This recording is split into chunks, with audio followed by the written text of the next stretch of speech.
but it's always worth the wait. And it's always worth the wait from Michael Snyder as well. He comes and goes on a rainbow. There's the harp. No harp? All right. Well, there it is. He's sliding right in. Everybody, the Culture Blaster. Hey, hi. How are you, Kim? I am good. Thank you for being here. I saw your list of movies come through and streaming options, and I thought, oh my God, this is crazy. You have so many good movies and things to watch. I don't know if you liked them all, but I'm interested to dig in and get there so we can have all the time to cover them. Well, first, I want to wish everybody a happy Labor Day weekend. You know, that slacker Mark jumped the gun by bailing out on us and taking Friday off. But we, speaking of workers of the world uniting, we shall overcome his absence, Kim. Yes, we shall. And it's kidding, Mark. It's a good moment for me to tell you that this show is dark on Monday in honor of Labor Day. Yeah, well, you know, that's great, you know. Yeah. By the way, Mark, I am kidding. We know it takes a lot to tear you away from a microphone, so get well, brother. By the way, in honor of Labor Day, I will be giving birth to a new column for the Voice of San Francisco this weekend.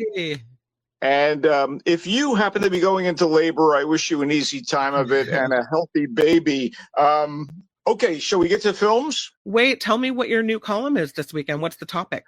I don't know. I think I'm just going to do some film reviews. Probably I did a piece on Alien Earth previously, that cool science fiction horror series that is now streaming. But I think we're going to move to the movie side. And again, let's dig in. What do you say? I say it's good. Let's do it. Okay, let's kick things off with Caught Stealing. Caught Stealing was directed by Darren Aronofsky of Requiem for a Dream, Black Swan, and The Whale fame. Oh, he's a good director. He's known for his bravura visual technique as applied to thoughtful and provocative material. But Caught Stealing is far more, let's call it slam bang action than art house drama. It is a kinetic, violent, darkly comic crime thriller with quirky characters and a likable hero in a giant's cap for much of the movie, who is forced into doing some rather unpleasant things. In other words, it's a movie I can revel in. So Guy Ritchie, who did Lock, Stock, and Two Smoking Barrels, and Matthew Vaughn, who did Layer Cake, have done this sort of thing before with great success. But Aronofsky puts a late 1990s Lower Manhattan spin on things. So, you know, it's not in the London mean streets. And there is a time and a place here when things were still a little rough and tumble in the New York neighborhoods. So Hank, played by Austin Butler, who did such a bang-up job as Elvis Presley in the Elvis biopic, is a former Northern California high school baseball star, and as I suggested, a major Giants fan whose professional athletic career was derailed before it even got going. So when the movie starts, it's 1998, and California's in his rearview mirror, even if he and his mom back home are still devoted Giants supporters. He is now a bartender at a typically funky downtown New York dive with a crazy boss. He has a devoted girlfriend who is a hipster paramedic played by Zoe Kravitz at her most adorable. And his next door neighbor, Russ, played by Matt Smith of The Crown and House of the Dragon, is a lunatic British punk in the requisite mohawk hairdo and studded leather jacket. And when Russ needs to fly back to England for a family matter, he asks Hank to watch his pet cat, Bug. So Hank, being a good neighbor, agrees to watch the kitty that, by the way, is almost as adorable as Zoe Kravitz. What Russ doesn't tell Hank is that various thugs and killers, Eastern European sadists, a quietly vicious Puerto Rican gangster, and a couple of extremely dangerous Orthodox Jews are after something that Russ has, putting Hank and all those he cares about in the line of fire. Butler is incredibly appealing as Hank, and it's not just the character's Giants obsession, although that doesn't hurt. Kravitz is a doll, Smith is a riot, Liev Schreiber and Vincent D'Onofrio are a Panic as the Hasidic hitmen, and their support from Bad Bunny, Griffin Dunn, and the ever welcome Carol Kane. Caught Stealing not only caught my attention, it shook it up. It is in theaters. Okay, so I'm going to say you're recommending that. That was a surprise. The way you started that, I thought maybe you were going to go down a bad road, but you love it. Yeah, I was just definitely setting up the sort of movie it is, because we come to expect things from Aronofsky, again, cerebral, right? This is a lot more visceral than cerebral. By the way, the script comes from Charlie Houston based on his novel. And so I think everything works for Caught Stealing in my book. And I've got another positive review, so I'll prepare you so you don't have any unexpected preconceptions. Okay. So, again, we want to do a little setup. One of the bleakest satirical comedies of the late 20th century is 1989's War of the Roses, based on Walter Adler's novel about an initially happy marriage gone bad, very, very bad. Yeah. It notably starred Michael Douglas and Kathleen Turner, who had already teamed up with success for the adventure comedy Romancing the Stone, and they did a sequel, Jewel of the Nile. And this version of War of the Roses was directed with panache, and I assume some degree of fiendish glee by Danny DeVito, who also had a role in it. And now there's a new movie based on War of the Roses, simply titled The Roses this time out. As one would hope from the source material, it's a frequently funny look at a marriage falling apart. There are changes from the original book and the movie, starting with the husband and wife being British and ending up in that Northern California bastion of New Age spirituality, Mendocino, where they have a happy and successful life. Theo, played by Benedict Cumberbatch, is an architect with a high-profile museum design that's being constructed by the sea. Ivy, played by Olivia Colman, is a gourmet chef with a struggling seafood restaurant, and they're raising two tweens, a boy and a girl. So, life seems pretty sweet. And then a series of incidents radically reverses their respective career fortunes. Resentment builds, and the sniping begins and intensifies. The Roses is directed by Jay Roach, whose work on Meet the Parents is indicative of his facility with what could be called domestic comedy of discomfort. As for the script, The Roses was adapted and polished by Tony McNamara, who wrote the screenplay for the clever and darkly droll Poor Things a year or two ago. And one of the great strengths of The Roses is McNamara's wonderfully acerbic dialogue, which is delivered by the accomplished Cumberbatch and Coleman, who are both known for, dramatic chops, although they are just as adept at comedy. In fact, you might not know this, but Coleman, for all of her serious roles, was connected to the legendary Cambridge Footlights comedy troupe at the esteemed university, and had her professional breakthrough on the absolutely brilliant UK sitcom Peep Show, which I think people should seek out. By the way, speaking of comedy institutions, Saturday Night Live alumni Andy Samberg and Kate McKinnon play the Roses' best friends, a slacker lawyer and his sexually liberated partner. I mean, talk about strange bedfellows. Samberg and McKinnon, co-starring with Cumberbatch and Coleman, was not on my casting bingo card ever. I was like, really? These guys are going to work together? And work it does. Allison Janney from, Everything, and Ncuti Gatwa from Doctor Who and Sex Education are also here as two of Ivy's Confederates. As someone who enjoys rapid-fire banter and smart put-downs, The Roses is my kind of nastiness. I laughed, and you may too. It is in theaters. Awesome. What do you have next? The Roses. You got me on The Roses. I'm down for that. I think you'll enjoy it. Yeah. I don't know that this is your cup of goo coming up next. Okay. In 1984, we have a lot of remakes and, extensions going on this weekend. In 1984, The Toxic Avenger, a rambunctious, low-budget horror movie with a silly-looking but weirdly noble and lovable monster as its central character, was released and became a midnight movie cult favorite. And now it's inspired a remake that features some recognizable, highly regarded actors who would have never considered being in the original had they been working then. Peter Dinklage, from Game of Oh Thrones, yeah, yeah. the great Kevin Bacon, and Elijah Wood. And there are somewhat better effects, while this remains dedicated to the deliberately cheap and shoddy aesthetic of the original Toxic Avenger. And for what this is, it works. Dinklage plays Winston Goose, an abused janitor at a corrupt, willfully polluting pharmaceutical firm run by Bacon's Bob Garbinger and his henchmen, including his Igor-like brother, played by Wood, and his greedy investors. So a single father to stepson Wade, played by Jacob Tremblay, Winston learns that he has a terminal illness, likely due to exposure to poisonous chemicals at his job. And the so-called medical insurance provided by the company will not cover his treatments. So he decides to take matters into his own hands. But when CEO Garbinger sends a gang of violent rock musicians, that's right, violent rock musicians, to stop a whistleblower played by Taylor Page, who is investigating the company, Winston is caught in the crossfire, dunked in a vat of chemicals, and emerges as a grotesque, villain-destroying hero to the people, the Toxic Avenger, nicknamed Toxie by his at first repulsed but eventually adoring public. There is a lot of melting flesh. There is dismemberment and splatter. Come Although on. it's very cartoonish and ridiculous and meant to amuse.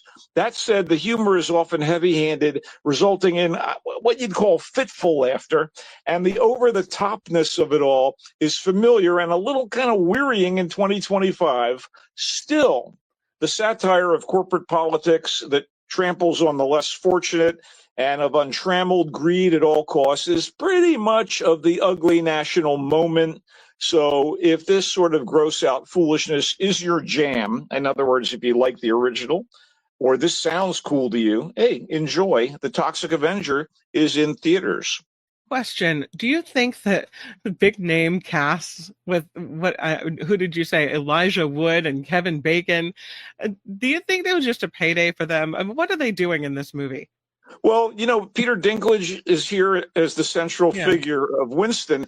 I think that, I guess, kind of like, I assume, for instance, that there are certain movies that appeal to people when they were younger, and if they're in the business now, the chance to be involved in a remake or something like the original film might appeal to them. Think about Margaret Qualley showing up in Happy Gilmore 2. I'm like, what is this wonderful actress doing, in this ridiculous crap? She clearly, as a kid, watched Happy Gilmore and loved it. You think it's nostalgia? Yeah, maybe. In any event, this is not bad of what it is. It's good of kind. But, again, not only have we been there in the form of the original Toxic Avenger, but we've been exposed to movies like this over time. It's funny you brought up the cast issue. A cast can be a cheat code if you gather the right actors and actresses and put them in a film. That's like a magnet to an audience in some ways. And I would suggest that's the case with the Thursday Murder Club, which is available on Netflix and is opening in a few theaters as well today. I mean, if you ever wanted to see James Bond, Gandhi, Doctor Who, and Lucifer in the same movie, the Thursday Murder Club is your chance. And I will get to the details about that. The Thursday Murder Club is harmless and light entertainment that features savvy elders solving crimes with this who's who of UK acting talent parading across the screen when they're not gnawing on it. Anyway, let's just say some of the characterizations are a bit on the broad side, but these actors are all such a delight to watch. So 4 seniors are in a retirement home in England, and the home is going to be at risk when one of the investors decides he's going to tear it down and build condos or something, tear up an adjacent cemetery, the whole deal. And these people really love their lives at the home and love the friends they've made. So they want to basically stop it. And one of the things that goes on in the home is a handful of people living there have a weekly gathering called the Thursday Murder Club, where they try to solve cold cases And the Thursday Murder Club includes Helen Mirren's character, Pierce Brosnan's character, Ben Kingsley's character, and newcomer to the home, Celia Imrie's character. And, it's such a joy after having watched them go at it in Mobland, the recent crime TV show that I highly recommend. It's so nice to see Helen Mirren and Pierce Brosnan teaming up again. And so there's that, And then you also get support from the likes of Tom Ellis, who plays Brosnan's son, a former boxer turned TV celebrity. And of course, Tom Ellis, you may or may not know, played Lucifer on the long-running TV series. Jonathan Pryce plays Mirren's husband, who is in fact dealing with the oncoming Alzheimer's. David Tennant, the great David Tennant, known for so many different recent roles and high-profile parts, and who was one of the doctors on Doctor Who, plays one of the owners of the land who wants to basically convert it into more money. And there are other actors in smaller roles. There's kind of a cameo from Richard E. Grant. It's an embarrassment of riches when it comes to the performers involved. And it's sort of fun, okay? It's produced by Steven Spielberg and directed by one of his de facto proteges, Bay Area resident Chris Columbus, who's probably best known for Home Alone. But it also feels like something from another Spielberg-endorsed filmmaker, Robert Zemeckis. It's fluffy, it's kind of mild, even if it's about murder. You could call it comfort food or escapism, and it does the trick in inoffensive fashion, even with multiple deaths as plot points. It's based on a popular book series that people may know of. The Thursday Murder Club does seem like the latest in that genre of feel-good films about seniors rediscovering themselves while finding purpose and satisfaction in something or other. It's as if the best exotic Marigold Hotel was actually based on an Agatha Christie mystery. You know what I'm saying there? Anyway, the Thursday Murder Club, you know what? I enjoyed watching it. Again, it's in select theaters, and hey, it's streaming on Netflix. So if you have a Netflix subscription, you can sit down with it this weekend. It's another Michael Snyder time waster. I don't know how else to put it. You sold me on it. I'm down. Easy on Netflix, done. Okay. All right. I want to actually talk about a movie that is a reissue. In 2016, there was a Japanese hit film called Shin Godzilla, which is translated roughly as Godzilla Resurgence. And it wasn't anywhere near as good as the recent Godzilla film that came out, kind of the period piece. But, Godzilla -1 is unimpeachably great. Set in post-war Japan. But Shin Godzilla is a very intriguing look at how the modern Japanese government, with a lot of infighting factions who are jockeying for control, would deal with an unnatural disaster like the likes of Godzilla, delivering chaos and destruction upon Tokyo. So it's as much a political satire as a widescreen kaiju movie about a giant rampaging monster. And you wouldn't necessarily know any of the various and sundry actors that are in it, directed by Hideki Anno and Shinji Higuchi. Again, these are not household names in America, but Shin Godzilla in, 4K is a wild trip to the cinema for fans of the genre. It's in select theaters. Awesome. Tony's going to love that. He may have already seen it. I know Tony's right on top of stuff like that. Yes, he is. It came out around Valentine's Day, and I'm just going to say quickly, for some reason I thought, you know what, I'm going to watch the fourth in the Bridget Jones rom-com movie series, Mad About the Boy, which I guess catches up with Bridget Jones 20 years after the other movies. The love of her life is dead, and she's a single mom to 2 kids, and it stars Renee Zellweger, she of this squinty eye. I always wonder, is she laughing or crying? And there, as much of the there was like corn implicit in the Toxic Avenger, boy, there's fields of corn in Bridget Jones' Mad About the Boy.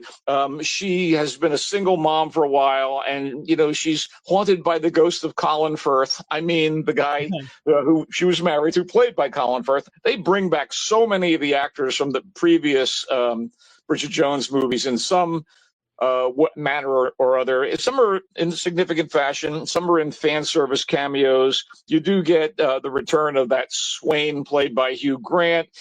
It's like hard to really argue about it. And I know it means well. It's actually pretty well written in the jokey joke front. I think Abby Morgan, who did the wonderful British TV series The Hours, either script doctored what Helen Fielding and Dan Mazer came up with. Fielding wrote the original Bridget Jones books. And, TV producer Bridget decides that she's going to get back in the game and meet guys and finds a young hunk and gets involved with him, but maybe she's better suited to the new science teacher at the private school where her kids go, and he's played by the charismatic Chiwetel Ejiofor, a newcomer to these films. So much of it made me cringe. I guess Bridget Jones, Mad About the Cringe. That's actually how I would title this thing, but it is available on Peacock, and I know people love the character and love Zellweger. I guess this just wasn't my cup of tea. It's one of these things where you can kind of go too far with something. Did you say this is the 4th installment?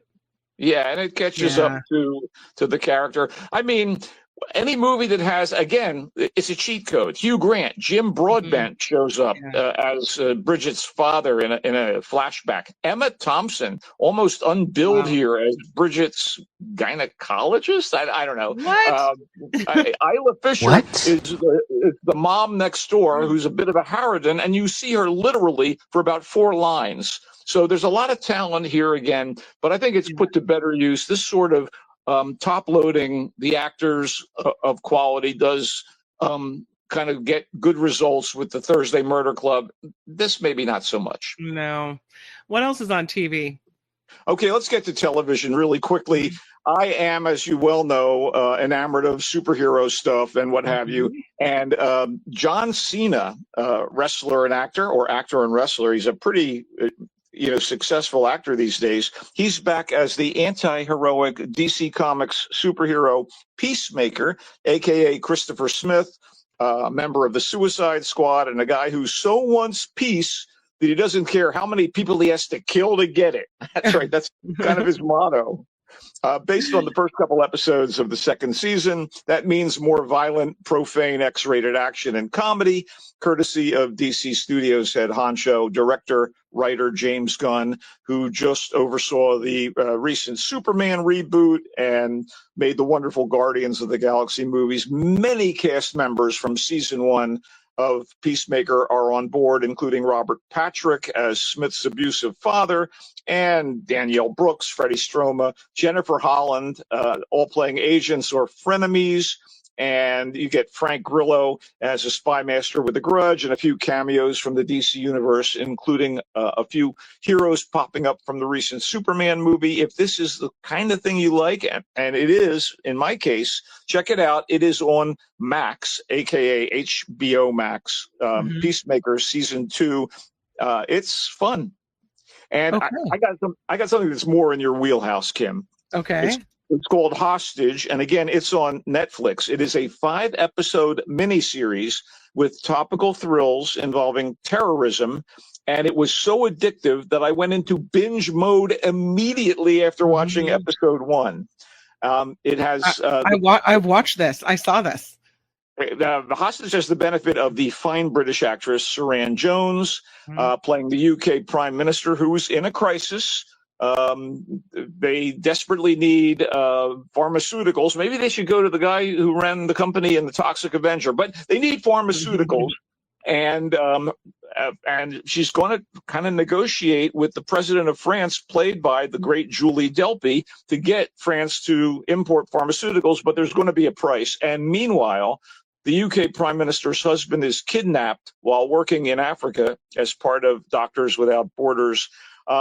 This is some good stuff, sharp, engaging, funny. The president of France has issues of her own, and she could either help the PM or stand in her way. Created by Matt Charman and written by Matt Charman. Again, it's on Netflix, and I do endorse Hostage. Yeah, I thought it was really good too. It's a typical thriller, I think. I didn't think it was funny as per se. No, no, I never said it was funny. Oh, I thought you said it's funny. I was like, I didn't think it was funny, but I do think. No, I think I was talking about comedies earlier in the segment. Oh, maybe I my wires were crossed, but yeah, I really liked it. I thought the acting was good, and you never really knew what was going to happen next. So I liked it. Yeah. And there's not a shred of comedy here. Oh my God. No, not at all. It's a comedic romp with terrorism. Hostage. No, it's not. No. Yeah, Hostage. It was really good. And also short as far as the series goes. So what, 5 episodes? It didn't take long to get through it. Not a big investment. You get in, you get out, nobody gets hurt. Well, that's not true. Anyway. All right. You have any other TV shows you want to tell us about? Yeah, we talked briefly about the fact that Olivia Colman got her start on a show called Peep Show.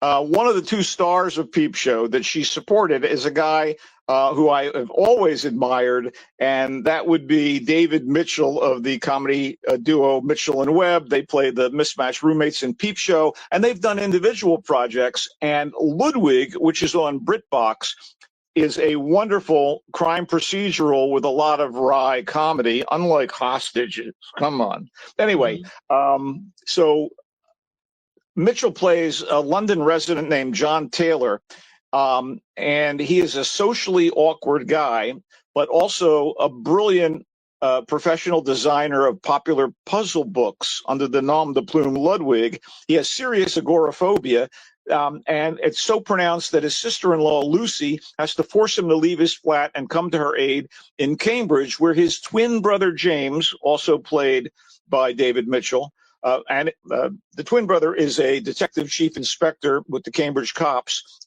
has gone missing. And so Lucy, his sister-in-law, convinces this cripplingly nervous John to impersonate James in order to gain access to police headquarters and figure out where the absent twin got to. Is he alive? Is he dead? What's the situation? And it turns out that the otherwise meek John, who is so analytical and puzzle sharpened, is pretty good at solving crimes. And that's the basis of Ludwig, and a lot of fun to watch. I really appreciated it.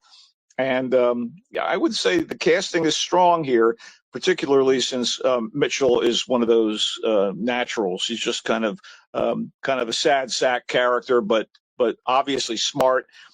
It's got a sophomore season coming, so there is kind of a cliffhanger ending. I really appreciated it a lot. And, check it out. Ludwig, that sounds good. All right, let's recap it, shall we? Sure. All right, we have Caught Stealing. You said it's a great cast, violent but fun. You said everything works here with Caught Stealing. The Roses, you said great dialogue. You love the delivery by Benedict Cumberbatch and Olivia Colman. There's some SNL alum in this movie. You said it also works. Rapid fire banter and smart put downs. You appreciated all of it. Yeah, it is. I must point out it's a little sweeter, a little softer center, I think, than the original movie War of the Roses with Kathleen Turner and Michael Douglas. So that one was dark. That was kind of depressing. The Toxic Avenger, rather. You said it's got a surprisingly big name cast.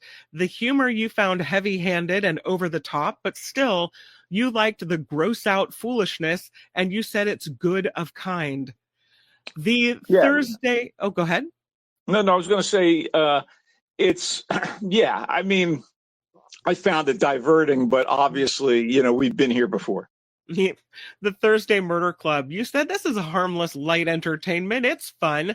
There's an embarrassment of riches when it comes to the talent in this one. Helen Mirren, Pierce Brosnan, Ben Kingsley, among others. You said it's kind of comfort food, but you really enjoyed it. It's the Thursday Murder Club, and it's on Netflix, so easy to get a hold of on that one. Shin Godzilla. It's a reissue. You said this is a wild trip to the theater, and you recommend it as well. As far as Bridget Jones' Mad About the Boy, you said the word of the day for this movie, cringy. It's on Peacock, but we wish it wasn't. Yeah, no, cringy.